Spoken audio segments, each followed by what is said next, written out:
గత 4 రోజుల క్రితం ఖమ్మం పట్టణంలో జరిగినటువంటి ఘటన అత్యంత హృదయ విదారకమైనటువంటి ఘటన. సభ్య సమాజం కూడా ఇవాళ తలదించుకోవాల్సినటువంటి పరిస్థితి. అది వింటేనే కళ్ళల్లో నీళ్ళు వస్తూ ఉన్నాయి.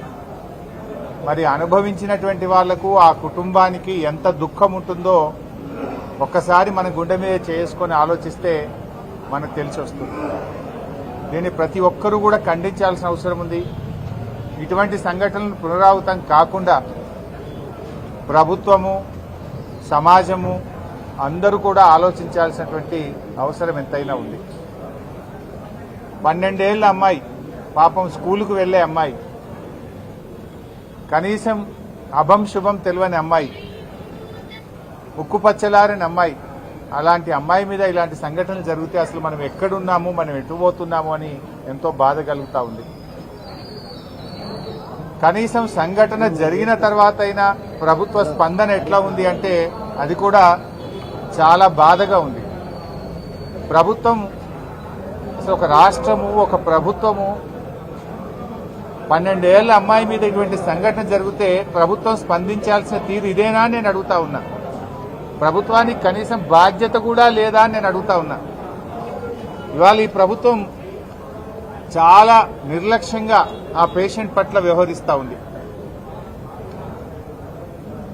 ఏది ఏమైనా ఆ అమ్మాయికి బీఆర్ఎస్ పార్టీ పూర్తి అండగా ఉంటుంది. మాజీ శాసనసభ్యులు ఉపేందర్ రెడ్డి గారు కొంత సహాయం అందించారు, మేము కూడా కొంత సహాయం అందించాం. బట్ బాధ కలిగేది ఏంటంటే అమ్మాయి తిరిగి నడవలేని పరిస్థితి, తిరిగి సాధారణ స్థితికి రావడం చాలా చాలా కష్టము అని డాక్టర్లు చెప్తా ఉంటే ఎంత బాధ అవుతా ఉంది.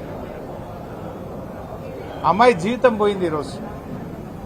ఇటువంటిది మళ్లీ పునరావృతం కాకుండా సునీతా లక్ష్మారెడ్డి గారు చెప్పినట్టుగా ఫాస్ట్ ట్రాక్ కోర్టు పెట్టి అటువంటి వ్యక్తులను ఉరిదీయాల్సిన అవసరం ఉంది. ఇలాంటి తప్పులు మళ్లీ ఎవడన్నా చేయాలంటే భయపడాల్సిన పరిస్థితి రావాలి. ఈరోజు కాంగ్రెస్ ప్రభుత్వం వచ్చిన తర్వాత ప్రతిరోజు 5 నుంచి 6 ఫోక్సో కేసులు నమోదవుతా ఉన్నాయి. రాష్ట్రంలో, తెలంగాణ రాష్ట్రంలో రోజుకు 5-6 చోట్ల మైనర్ అమ్మాయిల మీద, చిన్న పిల్లల మీద అత్యాచారాలు జరుగుతూ ఉన్నాయి. నిన్నగాక మొన్న వికారాబాద్ జిల్లా యాలాల్ మండలంలో ఒక అమ్మాయి సెల్ ఫోన్ ఛార్జర్ తీసుకోవడానికి లోపలికి వెళ్తే ఆ అమ్మాయి మీద అత్యాచారం జరిగింది. బొమరాజ్పేట మండలంలో మైనర్ బాలికపై తన కుటుంబ సభ్యులు, బంధువే లైంగిక దాడికి పాల్పడ్డారు. వికారాబాద్ జిల్లా బషీరాబాద్ మండలంలో జీవంగి గ్రామంలో మైనర్ బాలికపై లైంగిక దాడికి పాల్పడ్డారు. వికారాబాద్ జిల్లా మోమిన్పేట పోలీస్ స్టేషన్లో ఒక ఆటో డ్రైవర్ మైనర్ అమ్మాయి మీద లైంగిక దాడికి పాల్పడ్డారు. మొన్న నిర్మల్ పోలీస్ స్టేషన్లో 6 సంవత్సరాల అమ్మాయి మీద లైంగిక దాడికి పాల్పడి, ఇవన్నీ కూడా ఈ నెలలో జరిగినాయి చెప్తున్నాను. అంటే ప్రతిరోజు ఈ రాష్ట్రంలో 5-6 చోట్ల చిన్న పిల్లల మీద లైంగిక దాడులు జరుగుతూ ఉన్నాయి. అంటే ప్రభుత్వం ఏం చేస్తా ఉంది అని నేను అడుగుతా ఉన్నా. ఈరోజు ముఖ్యంగా ఈ రాష్ట్రంలో కాంగ్రెస్ ప్రభుత్వం వచ్చిన తర్వాత ఈ చిన్నపిల్లల మీద లైంగిక దాడులు విపరీతంగా పెరిగిపోయినాయి. 2024 సంవత్సరంలో 2200 మంది చిన్నపిల్లల మీద పోక్సో కేసులు నమోదైనాయి, లైంగిక దాడులు జరిగినాయి. 2025 సంవత్సరంలో ప్రభుత్వం కనీసం చర్యలు తీసుకుంటే తగ్గలే. 2025లో 2400 మంది చిన్నపిల్లల మీద అత్యాచారాలు జరిగినాయి. అంటే ఈ ప్రభుత్వం అసలు పట్టించుకోవడం లేదు. ప్రతి సంవత్సరం పోక్సో కేసులు పెరుగుతా ఉన్నాయి. ఇది నేను చెప్తున్న లెక్క కాదు, అఫీషియల్ డాటా, ఎన్సీఆర్బీ డాటా ప్రకారంగానే తెలంగాణ రాష్ట్రంలో రోజు రోజుకు చిన్నపిల్లల మీద అత్యాచారాలు పెరుగుతా ఉన్నాయి. సంవత్సరానికి కేసులు పెరుగుతా ఉన్నాయి. అంటే ఈ ప్రభుత్వం పట్టించుకోవడం లేదు. ఆనాడు కేసీఆర్ గారు ప్రత్యేకంగా మహిళల కోసం ఒక అడిషనల్ డీజీ ర్యాంకులో ఉమెన్ వింగ్ ను పెట్టి, షీ టీమ్స్ ను పెట్టి అనేక చర్యలు తీసుకున్నారు. ప్రతి జిల్లాలో కూడా భద్రతా టీమ్స్ పెట్టారు. కానీ ఈ ప్రభుత్వం దాన్ని నిర్లక్ష్యం చేసింది. ఇవాళ ఉమెన్స్ వింగ్ కు అడిషనల్ డీజీగా ఉన్న వ్యక్తికే సిఐడి ఇన్ఛార్జ్ ఇచ్చారు, ఏసీబీ ఇన్ఛార్జ్ ఇచ్చారు, ఇంకా వారు మహిళల గురించి చిన్నపిల్లల గురించి ఆలోచించాలా, ఏసీబీ పనిచేయాలనా, సిఐడి పనిచేయాలనా? ఒక అధికారికి మూడు ప్రధానమైనటువంటి కీలకమైన బాధ్యతలు పెట్టడం వల్ల ఎక్కడో ఫోకస్ మిస్ అవుతా ఉంది. రోజు రోజుకు కేసులు పెరుగుతున్నటువంటి పరిస్థితి ఉన్నది. ఇవాళ ఈ రాష్ట్రంలో పరిస్థితి లా అండ్ ఆర్డర్ పూర్తిగా కుప్పగూలిపోయింది. కరీంనగర్లో మనం చూసాం, పట్టబగలు బంగారం దుకాణం మీద పడి దొంగలు బంగారాన్ని దోసుకపోతే ఇప్పటి వరకు రికవరీ అయిన పరిస్థితి లేదు. హైదరాబాద్ నడిబొడ్డున అడిషనల్ డీజీపీ వినయ్ రంజన్ రే గారి ఇంటిలో అర్ధరాత్రి ఆయన భార్యను చంపి నగలుతో ఉడాయిస్తే ఇయాలటి వరకు వాళ్ళని పట్టించుకున్నది, దొంగల్ని పట్టుకున్నది లేదు, రికవరీ అయింది లేదు. అంటే ఈ ప్రభుత్వం అసలు హైదరాబాద్ నడిబొడ్డున జరిగినా దిక్కు లేదు, కరీంనగర్ కలెక్టర్ ఆఫీస్ ముంగట దాడులు జరిగినా దిక్కు లేదు. నిన్న ఖమ్మంలో కూడా సెల్ ఫోన్ దుకాణంలో ముసుగులేసుకొని వచ్చిన అంతర్రాష్ట్ర దొంగలు దుకాణం మీద లూటీ చేసి సెల్ ఫోన్లను ఎత్తుకపోతే ఇయాలటి వరకు పట్టుకున్న పరిస్థితి లేదు. అంటే మొత్తంగా ఈ రాష్ట్రంలో పోలీసులు చేయాల్సిన పని చేస్తలేరు. కొంతమంది పోలీసులు పీఆర్ స్టంట్స్ చేస్తున్నారు, అసలు పని ఇడిచిపెట్టిండ్రు, పీఆర్ స్టంట్లు చేస్తున్నారు. ఎక్కువ సోషల్ మీడియా వైరల్ కోసం కొంతమంది పోలీసు అధికారులు పనిచేస్తున్నారు. కేసుల్లో రికవరీ లేదు. ఇలా అడిషనల్ డీజీపీ భార్యని హైదరాబాద్ లో జూబ్లీ హిల్స్ లో చంపి పారిపోయి నెల రోజులైనా ఇంతవరకు దొంగల్ని పట్టుకున్న పరిస్థితి లేదు. మీరు ఏం చేస్తుంది ప్రభుత్వం అని మేము అడుగుతా ఉన్నాం. అసలు చెప్పుకుంటే అది చాలా అవమానకరం. ఏంటంటే సైబర్ సెక్యూరిటీ వింగ్ ఉంటుంది. సైబర్ సెక్యూరిటీ వింగ్ పౌరులకు సైబర్ కష్టాలు వస్తే, సైబర్ నేరాలు జరిగితే పౌరులను కాపాడాల్సిన సైబర్ సెక్యూరిటీకే రక్షణ లేదు. ఇలా సైబర్ సెక్యూరిటీ వింగ్ యొక్క X account, cyber security wing యొక్క వెబ్సైటే హ్యాక్ అయిపోయింది. ప్రజలను కాపాడండి అంటే మీ వెబ్సైటే హ్యాక్ అయింది, మీ ఎక్స్ అకౌంటే హ్యాక్ అయింది, ఇంతవరకు అది రికవరీ కూడా కాలేదు. అంటే ఈ ప్రభుత్వ పనితీరు ఎట్లా ఉందో ఈరోజు అర్థమైతా ఉంది. ముఖ్యంగా ఈ పేషెంట్కి సంబంధించి ఇది నాకు ఇంకా బాధ కలిగిన అంశం.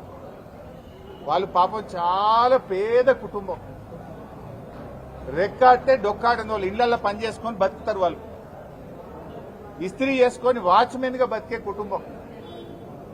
ఇవాళ ఆ కుటుంబానికి ఇంత ఘోరం జరిగితే ప్రభుత్వం ఎంత నిర్లక్ష్యంగా ఉందంటే నిమ్స్ హాస్పిటల్లో చేర్స్తే మందులు బయట కొనుకొచ్చుకోపోతున్నారు.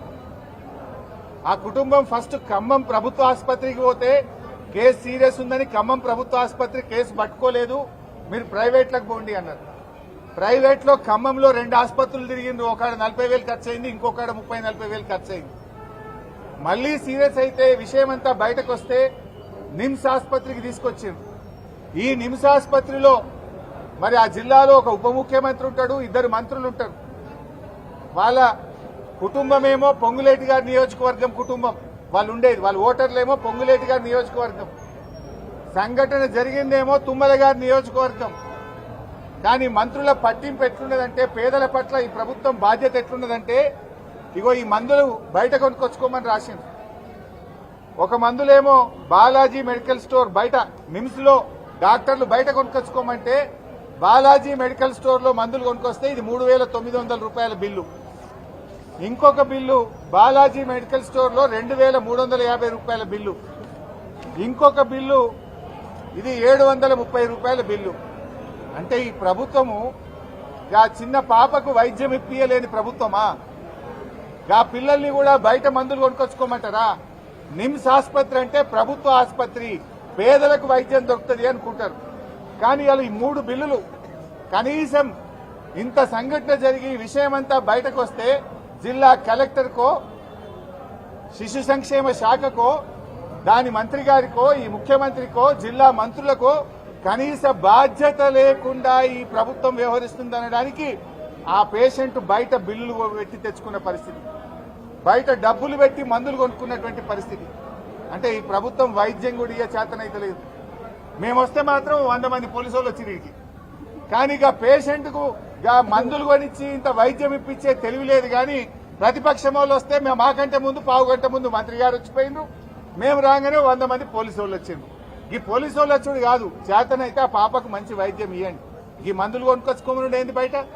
ఆ తల్లి ఏడుస్తుంది, మేము పేదోళ్ళం సార్, పైసలు లేవు సార్, ఎవరో కొంతమంది దాతలు మాకు ఫోన్లో వేస్తామని పైసలు, ఫోన్ పేలో పైసలు వేస్తుంటే దాతలు ఆ పైసలతో మేము ఈ మందులు కొనుకొచ్చుకున్నామన్నారు. దాతలు అంటే ఆ విషయం తెలిసి గుండె ద్రవించి బాధపడి ఎక్కడెక్కడి నుంచో వాళ్ళ కులమోళ్ళు ఫోన్ పే చేస్తే గా పైసలతో మందులు కొనుకొచ్చుకునే పరిస్థితి. అంటే మందులు ఇప్పియడం కూడా ఈ ప్రభుత్వానికి చేత కాదా? ఈ రాష్ట్రంలో మరి స్త్రీ శిశు సంక్షేమ మంత్రి ఏం చేస్తున్నట్టు, వైద్య ఆరోగ్య మంత్రి ఏం చేస్తున్నట్టు, ఆ జిల్లా ముగ్గురు మంత్రులు ఏం చేస్తున్నట్టు, ముఖ్యమంత్రి ఏం చేస్తున్నట్టు? ఒక పసి పాప మీద ఇంత దారుణాతి దారుణమైన సంఘటన జరిగితే ప్రభుత్వం వ్యవహరించే తీరు ఇదేనా అని చెప్పి మేము అడుగుతా ఉన్నాం ఈరోజు. ఇంకా బాధ కలిగేది ఏంటంటే వాళ్ళ కులానికి చెందిన పెద్ద మనిషి పాపం ఆయన పట్టించుకొని, ఆయన పేరు రాంబాబు, ముతిగొండ రాంబాబు, ఆయన జిల్లాకు సంబంధించి రజక వృత్తిదారుల సంఘానికి అధ్యక్షుడు, భద్రాద్రి కొత్తగూడెం జిల్లా. అయ్యో మా కులంలో ఒక బిడ్డకి క్లైమ్ అని చెప్పి ఆ పాపను విషయాన్ని బయటకు తెచ్చి పోలీస్ స్టేషన్లో కేసు పెట్టి ఆ పాపను నిమ్స్ ఆసుపత్రికి తెస్తే అక్కడ ఖమ్మం పోలీస్ అధికారి ఫోన్ చేసి ఏందా నువ్వు బాగా మాట్లాడుతున్నావు, అన్ని విషయాలు బయటకు తెస్తున్నావు, నీ మీద కేసు పెట్టా, నీ మీద ఎఫ్ఐఆర్ అవుతుంది, నువ్వు 6 నెలలు జైలుకు పోతావు అని బెదిరిస్తాడా? రక్షించాల్సిన పోలీసులు ఈ రకంగా బెదిరిస్తారా? ఆ పాపకు, ఆ పాప తల్లిదండ్రులకు మీరు కాపాడాల్సింది పోయి విషయాన్ని బయటకు తెచ్చినటువంటి జిల్లా అధ్యక్షుడికి ఇవాళ బెదిరింపులకు గురి చేస్తా ఉన్నాడు. పాపం ఆయన ఒక్క డ్రెస్ మీద ఇక్కడికి వచ్చి ఆ పాపకు, ఆ కుటుంబానికి అండగా ఉండి ధైర్యాన్ని ఇచ్చి ఆ కుటుంబాన్ని కాపాడే ప్రయత్నం చేస్తే పోలీసులు పాపం అతనికి ఫోన్ చేసి ఆయనను రాంబాబును బెదిరించేటువంటి ప్రయత్నం చేస్తున్నారు. ఇది చాలా అమానుషం. డీజీపీ గారు ఆ పోలీసుల మీద యాక్షన్ తీసుకోండి. బెదిరించుడు కాదు, రక్షణ ఇవ్వాలి. ఆ తప్పు చేసిన వాడి మీద చర్యలు తీసుకోండి. ఫాస్ట్ ట్రాక్ కోర్టు పెట్టండి. కానీ విషయాన్ని బయటకు తెచ్చిన వాళ్ళను నీ మీద కేసు పెట్టాం, నిన్ను లోపలేస్తామంటే ఇదేమి యాక్టు, ఇదేం పోలీసులు, ఇదేం చట్టం? ఈ రాష్ట్రంలో ఏం జరుగుతూ ఉందని మేము ప్రశ్నిస్తా ఉన్నాం. దయచేసి ఇప్పటికైనా మేము ప్రభుత్వాన్ని సూటిగా డిమాండ్ చేస్తా ఉన్నాం. ఆ పాపకు వెంటనే ఒక 10 లక్షల రూపాయల ఎక్స్గ్రేషియా ఇవ్వండి. ఎందుకంటే ఇంక 2 పిల్లలు ఉన్నారు, వాళ్ళు చదువుకోవాలి. ఇంకా 6 నెలల దాకా ఆ పాప ఆసుపత్రిలో ఉంటే ఆ కుటుంబం రెక్కాడితే డొక్కాడనోళ్ళు. ఆ మందులు ₹1 కూడా ఖర్చు కాకుండా ప్రభుత్వమే వైద్య ఖర్చులు భరించి ఆ పాప పూర్తిగా మంచిగా అయ్యే వరకు వైద్యం అందించాలని, ఆ కుటుంబానికి 10 లక్షల ఎక్స్గ్రేషియా ఇవ్వాలని, ఆ తప్పు చేసిన వారిని కఠినాతి కఠినంగా శిక్షించాలని, విధుల నిర్వహణలో ఈ నిర్లక్ష్యం చేసిన వారు ఈ మందులు బయట కొనుక్కొచ్చుకునే విధంగా దీనికి ఎవరైతే బాధ్యత వహించిండ్రో వారి మీద కూడా కఠిన చర్యలు తీసుకోవాలని, ఆ రజక సంఘం జిల్లా అధ్యక్షుని బెదిరించిన పోలీస్ అధికారుల మీద కూడా విచారణ జరిపి ఇంకొకసారి ఇటువంటివి చేయకుండా, ఇలాంటి బెదిరింపులకు పాల్పడకుండా ఆ పోలీస్ అధికారి మీద కూడా చర్య తీసుకోవాలని డిమాండ్ చేస్తున్నాం. ఆ పాప పూర్తిగా నయమయ్యేదాకా కూడా బీఆర్ఎస్ పార్టీ ఆ అమ్మాయికి, ఆ కుటుంబానికి రక్షణగా ఉంటది. మేము మా ఫోన్ నంబర్లు కూడా రాసిచ్చాం. ఎప్పుడు ఏ ఇబ్బంది వచ్చినా మాకు ఫోన్ చేయమని చెప్పాం. తప్పకుండా ఆ కుటుంబానికి కంటికి రెప్పలాగా కాపాడుకుంటాం, ఆ కుటుంబానికి అండగా ఉంటాం, ధైర్యాన్ని ఇస్తాం. ఆ అమ్మాయి పూర్తిగా నయమయ్యేదాకా కూడా ఆ కుటుంబానితో పాటు మేము ఉంటామని తెలియజేస్తూ, ఇప్పటికైనా ప్రభుత్వం మేల్కొని మంచి వైద్యం ఇవ్వండి. అమ్మాయికి సర్జరీ చేయాలి. 2 వైపులా చేతులు ఫ్రాక్చర్స్ ఉన్నాయి. ఇంకా సర్జరీ కూడా ఆలస్యం చేస్తా ఉన్నారు. ఎలాంటి ఆలస్యం లేకుండా ఆ విరిగిపోయిన బొక్కలకు సర్జరీస్ కూడా వెనువెంటనే చేయాలని, అమ్మాయికి ఏ రకమైన వైద్యం అవసరం ఉన్నా అత్యున్నత స్థాయి వైద్యాన్ని అందించి ఆ అమ్మాయిని అన్ని రకాలుగా బాగయ్యే విధంగా ప్రభుత్వమే బాధ్యత తీసుకోవాలని చెప్పి కోరుతున్నాం. మంత్రి తుమ్మల నాగేశ్వరరావు వచ్చారు మీకన్నా ముందు. వస్తే ఏం లాభం బాబు? ఈ బిల్లులు చూడాలి కదా మంత్రి గారు. మందులు ఇస్తున్నారా లేదా అని అడగాలి కదా. నేను అడిగితే పాపం ఇవోసారి బయట కొనుక్కొచ్చుకుంటున్నామని బిల్లులు తెచ్చి నాకు చూపించారు. అంటే ఏం బాధ్యత? రావడం పోవడం చూడడం కాదు కదా. కుటుంబానికి ఏం కావాలి, ఏం జరుగుతుంది అని అడగాలి కదా. ఎవరైనా సరే తప్పు చేసిన వాడిని శిక్షించాల్సిందే, హూ ఎవర్ ఇట్ ఈస్.